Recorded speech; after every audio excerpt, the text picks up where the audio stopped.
আচ্ছা ভাই, একটা ধাঁধা ধরি, কোন জিনিসটা বারবার 3 বছর ধরে ফেরত আসতেছে? যদি আপনার গেস হয় স্ন্যাপড্রাগন 685, দেন স্টার্ট করো। আসসালামু আলাইকুম, আমি আশরাফুল ইসলাম তানভীর আছি। আর ঈদের আগে তুষার প্রমিস করেছিল বাদ যাবে না একটি শিশু, আর সেই প্রমিসকে ধরে রাখতেই আজকে আমরা চলে এসেছি ভিভো V50 লাইট নিয়ে। দেশের বাজারে এই ফোনটার 8/128GB ভেরিয়েন্টটা পাওয়া যাচ্ছে 30,000 টাকায়, আর 8/256GB ভেরিয়েন্টটা সেল হচ্ছে 32,000 টাকায়। সত্যি বলতে আমাদের মতো টেক প্রেমী দর্শকদের কাছে এই ফোনের কাস্টমার প্রায় নেই বললেই চলে। বাট মজার ব্যাপার হচ্ছে, আমি রাস্তায় প্রচুর মানুষের হাতে এই ফোনটা দেখতেছি, তাই আজকে নিয়ে আসলাম এটিসির পাল্লা একটা মাপ দিতে। এখন এটা বড় ভাই V50-র মতো ক্যামেরার গুণগুলো দিয়ে পাল্লা ভারী করবে, নাকি স্ন্যাপড্রাগন 685-এর দোষগুলো পাল্লা ভারী করবে, সেটাই আজকে এটিসি মেপে দেখবে। আর এই ভিভো V50 লাইটটা আমাদের কাছে পাঠিয়েছে গ্যাজেট বোদ্দা থেকে। যমুনা ফিউচার পার্ক, বসুন্ধরা দুই জায়গায় যাদের শপ আছে, আর পাশাপাশি ওদের নতুন ওয়েবসাইটটাও পাবলিশ হয়েছে gadgetbodda.com। V50 লাইটের মতো অফিসিয়াল কিংবা আনঅফিসিয়াল ফোন কিনতে চলে যাবেন তাদের কাছে। নাও ব্যাক টু দ্য ভিডিও। তবে 685-এর ধাক্কাটা যদি একটু সাইডে রাখি, এই ফোনটা কিন্তু ভাই ভালো কিছু অফার করতেছে। যেমন 6500 মিলিঅ্যাম্পিয়ারের বিশাল সিলিকন কার্বন ব্যাটারি, IMX882 সেন্সরওয়ালা ক্যামেরা, সাথে দারুণ অরা লাইট আর চমৎকার একটা ডিসপ্লে। ফোনের লুকসটা কিন্তু খুব ভালো। দেখেন, দেখতে এটা 30,000 টাকার থেকে দামি ফোনই মনে হয়। ক্যামেরা বামটা দেখে কিছুটা S25 এজের মতো একটা ভাইব আসে। পাশের যে গ্লসি ফ্রেমটা দেখতেছেন, এটাও প্লাস্টিকের। এটা ভাই স্ক্র্যাচ পড়ার সম্ভাবনা অনেক বেশি। তবে ফোনটার দুইটা কালার ভ্যারিয়েন্টেরই ব্যাক প্যানেলটা ম্যাট ফিনিশ। টাইটেনিয়াম গোল্ড আর ফ্যান্টম ব্ল্যাক দুইটা কালার আছে। আমাদের হাতে যেটা, এটা হচ্ছে গোল্ড কালারটা। এটা বেশ স্ট্যান্ডার্ড একটা কালার, তবে সোবার কালার হচ্ছে ওই ফ্যান্টম ব্ল্যাকটাই। এছাড়া সেকেন্ডারি নয়েজ ক্যান্সেলেশন মাইক সহ সিম ট্রে সবকিছুই আপনাকে দেখিয়ে দিচ্ছি, কারণ অনেকের কাছেই এই ব্যাপারগুলো বড়সড় একটা কনসার্ন থাকে। আর এই ফোনটা IP65 সার্টিফিকেশন আছে, যেটাকে আমি এই বাজেটে খুব একটা ভালো বলবো না, কারণ প্রায় 20,000 টাকার ফোনে আমরা IP68, 69 সার্টিফিকেশন দেখতেছি। সেই দিক থেকে এই ফোনে এটা একটু কমতি আছে। ফোনটা সামনের দিকে ঘোরালেই ইন ডিসপ্লে ফিঙ্গারপ্রিন্ট সেন্সরটা দেখতে পাবেন। এটা একটা অপটিক্যাল সেন্সর, আর পজিশনটা একটু নিচের দিকে। তবে মূল সমস্যাটা পজিশন নিয়ে না, অ্যাকুরেসি নিয়ে। মাঝে মাঝে হাত একদম শুকনা থাকলেও একবার থেকে দুইবার রেজিস্টার করার পর ফোনটা আনলক হয়। এই ব্যাপারটা একটু বিরক্তিকর, তবে ডিসপ্লেটা তেমন একটা প্যারা দিবেন আপনাকে। 6.77 ইঞ্চের U8 120Hz অ্যামোলেড ডিসপ্লে বেশ ভাইব্রেন্ট আর কালারফুল। ব্রাইটনেসও যথেষ্ট, পিক ব্রাইটনেস হচ্ছে 1800 নিটস। আমাদের রাকিব ঈদের ট্রেনে বাড়ি যাওয়ার সময় জানলার পাশের সিটে বসে মুভি দেখতেছিল। ও বলল আরেকটু যদি ব্রাইট হতো তাহলে আরও সুন্দর ভিজুয়াল এক্সপিরিয়েন্স পেত। এছাড়াও এই ফোনে ওয়াইডম্যান L1 সার্টিফিকেশন আছে। ডিসপ্লেতে কোনো প্রকার টিন্ট বা ব্ল্যাক ক্রাশ ইস্যু পাইনি। এই বাজেটের একটা ফোনে এটা কিন্তু একটা বড়সড় কমপ্লিমেন্ট। ডিসপ্লে বেজেল বাজেট অনুযায়ী ন্যারো আছে, নিচের দিকে জায়গাটা একটু বেশি। তাছাড়া ফোনটার ডুয়াল স্টেরিও স্পিকার আছে, সাউন্ড কোয়ালিটিও বেশ লাউড। ভিভো এখানে 400% সাউন্ড নিয়ে একটা মার্কেটিং করতেছে। পুরো 400% লাউড না হলেও 100% থেকে একটু কিছুটা লাউড দিয়েছে, এটা সত্যি। তখন আবার সাউন্ডটা ডিস্টর্টেড হয়ে যায়। তবে এই ফোনের ডিসপ্লে প্রোটেকশন নিয়ে আমরা তেমন কোনো তথ্য পাইনি। ওদের ওয়েবসাইটে বলতেছে যে 5 স্টার ড্রপ রেজিস্ট্যান্স আছে, এটার সাথে মিলিটারি গ্রেডও আছে। তবে ভাই, আপনি যদি ফোনটা নেন একটু সাবধানতার সাথে ব্যবহার করতে হবে। এছাড়া ডিসপ্লেটা বেশিরভাগ সময় 120Hz রিফ্রেশ রেট পুশ করে, আর সবখানি 120Hz সাপোর্ট করে। কিন্তু ব্যাকগ্রাউন্ডের অ্যাপের সংখ্যা বাড়লে মাঝে মাঝে একটু টপি ফিল দেয়, মনে হয় যে 60 থেকে 70 হার্জের মধ্যে চলছে। তবে এই দোষটা কিন্তু ডিসপ্লে না, দোষটা কার সেটা আপনারা বুঝতেই পারতেছেন।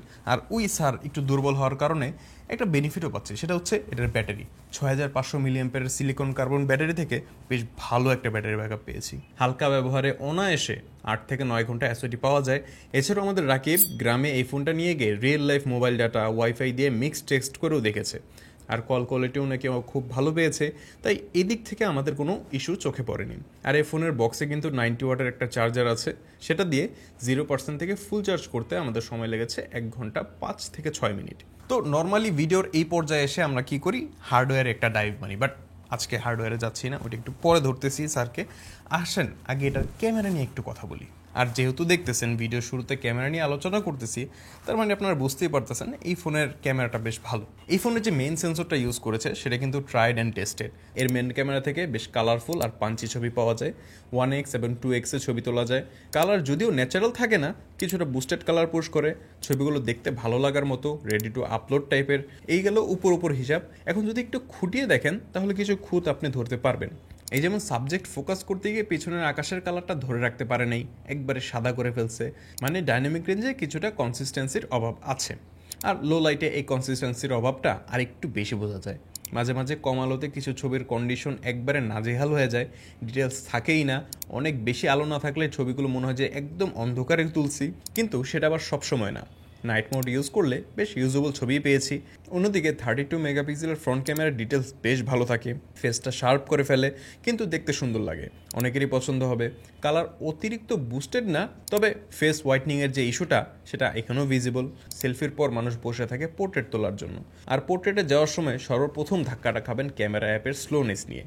পোর্ট্রেটে 1x থেকে 2x শিফট হতে বেশ ভালোই সময় নেয়, তবে যখন আবার পোর্ট্রেট তুলবেন সেগুলো নিয়ে আবার বেশিরভাগ মানুষই খুশি থাকবে, মানে স্মুথ ফেসটা চকচকের সিনের যে ব্যাপারটা সেটা থাকবেই।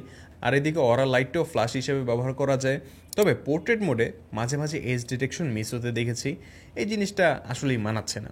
আর মানাচ্ছে না কি জানেন? 1080p ভিডিও রেকর্ডিং, তাও ভাই মানতাম যদি জিটারিনেসটা কম থাকতো। এই জিনিসটা ভিডিও কোয়ালিটি একদম নষ্ট করে ফেলছে। এখন এই ফোনের ক্যামেরা নিয়ে আমার ভার্ডিক হচ্ছে স্টিল পিকচারের জন্য এই ক্যামেরা বেশ ভালো, বাট ক্যামেরাটা না ভাই ইনকনসিস্টেন্ট, মানে আপনি 20টা ছবি তুললেন 17টাই ভালো আসবে, 3টা আসবে একদম মার্কা মারা। তবে যাই বলেন ভাই, ভিডিও সেকশনে এই ফোন নিয়ে বেশ খানিকটাই হতাশ হয়েছি, তবে এটা দেখে এতটাও হতাশ হয়নি যতটা হতাশ হয়েছি স্ন্যাপড্রাগন 685 দেখে। আর এটা কিন্তু জাস্ট ভিভো না, অনারও দেখলাম ওদের যে X8C ফোনটা আছে সেটাতে এই সেম স্ন্যাপড্রাগন 685 প্রসেসর দিয়ে রাখছে। এখন অনার হোক বা ভিভো, সফটওয়্যার যতই অপটিমাইজ রাখুক না কেন, 685 তো ভাই দিন শেষে 685ই। কারণ দেখেন ভাই, এই ফোনে অ্যান্ড্রয়েড 15-এর উপর ফান্টাচওয়েস 15 রান করতেছে, AI eraser, circle to search, photo ইনহ্যান্সের মতো ছোটোখাটো বেসিক এআইগুলোও আছে। ইউআইটা মোটামুটি নর্মাল ব্যবহারের ক্ষেত্রে অপটিমাইজ, মানে 2 থেকে 3টা অ্যাপ যখন চালাবেন কোনো সমস্যা হবে না, কিন্তু সমস্যা হবে যখন আপনি আরও 1টা বা 2টা অ্যাপস ওপেন করবেন, মানে একটু হেভি ইউজ করবেন, তখন দেখবেন হোম স্ক্রিনে অ্যাপ ওপেন হতেই হাফ সেকেন্ডের মতো সময় নিচ্ছে। এগুলো কিন্তু কোনোটাই UFS 2.2 স্টোরেজের জন্য হচ্ছে না, এগুলো স্ট্রেট স্ন্যাপড্রাগন 685 এর দোষ। কোনো প্রকার সুগার কোটিং না করে একবারে ডিরেক্ট বলে দিই ভাই, 32-30 হাজার টাকায় স্ন্যাপড্রাগন 685 কোনোভাবে মানা যায় না। হায়েস্ট গেলে 20 থেকে 22 হাজার টাকা হলে ঠিক আছে, আর এটা জাস্ট ভিভো বা অনারের জন্য না, সব কোম্পানির জন্যই প্রযোজ্য। এখন ভাই অনেকেই বলবে এটা তো ক্যামেরা ফোন, এটাতে কেউ গেম খেলবে না। হ্যাঁ ভাই, খেলবে না, কিন্তু টাইম পাসের জন্য মানুষ টুকটাক ঠিকই খেলবে। তাই আসেন একটু গেমিংয়েরটাও বলি। আর এখানে বেশি গেম খেলি না ভাই, জাস্ট একটাই গেম খেলছি, পাবজি। এখানে স্মুথ প্লাস আলট্রাতে খেলা যায়, মানে এক্সট্রিম বা 60 FPS এর দেখা পাবেন না। প্রায় 25 মিনিট ধরে খেলেছিলাম, ফ্রেম ড্রপ তেমন একটা ছিল না, মানে টাইম পাসের জন্য আর কি। এর থেকে বেশি দৌড় ভাই আপনি 685 থেকে পাবেন না। এখন ভিডিও শেষে আসেন সব কিছুর একটা হিসাব টানি। এই ফোনের ডিজাইনটা কিন্তু দেখতে শুনতে বেশ সুন্দর, ব্যাটারিটাও অ্যাকচুয়ালি ভালো পারফর্ম করেছে, ডিসপ্লেটাও 30 হাজার টাকার মধ্যে যথেষ্ট ভালো বলবো। ক্যামেরার বেলাতেও মেন ক্যামেরা ছবিগুলো জোস, সেলফি পোর্ট্রেটগুলোতে ভিভোর আলাদা একটা সৌন্দর্যের ছোঁয়া আছে। খালি এই একটা স্ন্যাপড্রাগন 685টাই ঝামেলা পাকাচ্ছে।